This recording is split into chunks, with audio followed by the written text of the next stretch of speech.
Suba dito guys. Suba. Tawagin dito suba. Sa Tagalog, ilog.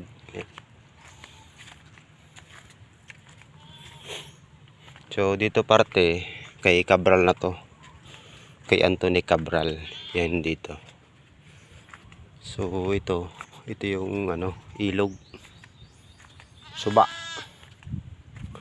Suba kung tawagin sa Bisaya, sa Tagalog, ilog. Yan. Ito yung fish pond ni tawag ito, Cabral. So tingnan nyo guys.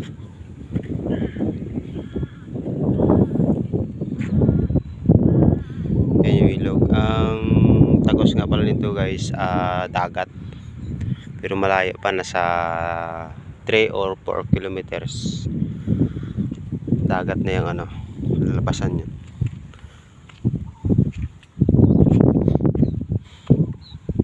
So itong fish pond niya, wala na mga laman. Ayan o. So low tide na nga pala guys. Yan, low tide na siya.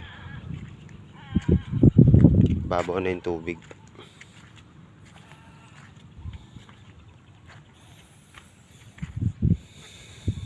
So ayan guys, hanggang dito lang itong video na ito. Huwag niyo sanang kalimutan paki-like, share, and follow. Thank you.